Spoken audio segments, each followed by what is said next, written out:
કચ્છ જિલ્લા કોંગ્રેસ સમિતિ દ્વારા ભુજ જિલ્લા કોંગ્રેસ ભવન ખાતે 77મા પ્રજાસત્તાક પર્વની ઉજવણી કરવામાં આવી।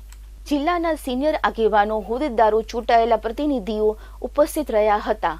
77મા પ્રજાસત્તાક દિનનું ધ્વજવંદન જિલ્લા સેવા દળના પ્રમુખ રાજેશ સોનીએ કરાવ્યું હતું। ધ્વજને સલામી જિલ્લા કોંગ્રેસના માજી પ્રમુખ જયવીરસિંહે આપી હતી। વધુમાં શ્રી જાડેજાએ જણાવ્યું હતું કે ભારત વિવિધતામાં એકતા ધરાવતો દેશ છે। 26મી નવેમ્બર 1949માં અખંડ ભારતનું બંધારણ ડોક્ટર બાબા સાહેબની અધ્યક્ષતામાં રજૂ કરવામાં આવ્યું હતું, જેને લખતા 2 વર્ષ 11 મહિના અંદાજિત 18 દિવસ લાગ્યા હતા અને 26મી જાન્યુઆરી 1950માં અમલમાં આવ્યું। વિશ્વના અનેક દેશોના સારા કાયદાઓ તેમજ બંધારણને લઈ ભારત દેશનું બંધારણ બાબા સાહેબે રજૂ કર્યું હતું। ભાજપ સરકાર આ બંધારણ સામે અગાઉ પણ વિરોધ નોંધાવ્યો હતો અને વર્તમાનમાં પણ ભાજપ મનસ્વી રીતે કાયદાઓમાં ફેરફાર, બંધારણીય નિયમો નેવે મૂકી કાયદાઓ ઘડવા તેને અમલ કરાવવા લોકશાહી બંધારણને પૂર્ણ કરી સન્મુખત્યારશાહી વર્તન તરફ દેશને ભાજપ ધકેલી રહેલ છે। આ દેશ સર્વ ધર્મ સંભાવનું પ્રતીક ધરાવતું દેશ છે।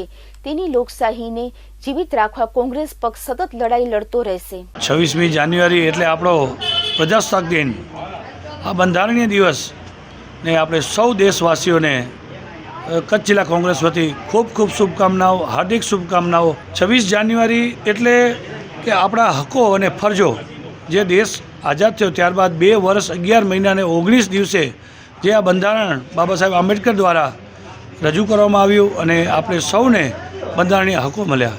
આ બંધારણીય હક એ એવી વસ્તુ છે કે આપણે લોકશાહીની અંદર જીવન જીવવું, દેશના વિકાસ માટે, વ્યક્તિના વિકાસ માટે, એના ઘડતર માટે એના તમામ હકો આપવામાં આવ્યા। ત્યારે હાલની સરકાર દ્વારા જે રીતે આ તોતિંગ રીતે પોતાની મનસૂબી રીતે સરકાર ચલાવવામાં આવે છે અને બંધારણ જે એને બદલાવવા માટેના પૂરતા પ્રયાસો થઈ રહ્યા છે, ત્યારે મારે દેશની જનતાને, કચ્છ ગુજરાતની જનતાને મારે એટલું જ કહેવું છે, આપ આપના અધિકારો માટે, બંધારણીય હક માટે જાગૃત રહેશો અને જો જાગૃત નહીં રહો તો આપ સૌ જોવો છો તેમ હાલના પણ આ સરકાર દ્વારા જે કામગીરી થઈ રહી છે, સરની અંદર જે કામગીરી થઈ રહી છે કે એમને ગમતા લોકોના નામ રાખવા, ન ગમતા લોકોના નામો કાઢી નાખવા, એ એમની જે પરંપરા રહી છે કે જે દેશની અંદર જે રીતે શાસન ચાલી રહ્યું છે એ શાસન ખરેખર ક્યારેય ચલાવી શકાય નહીં। કે જે બાબા સાહેબ આંબેડકરે જે આપણને બંધારણ આપ્યા છે એની અંદર તમામ અધિકારો અને ફરજોનું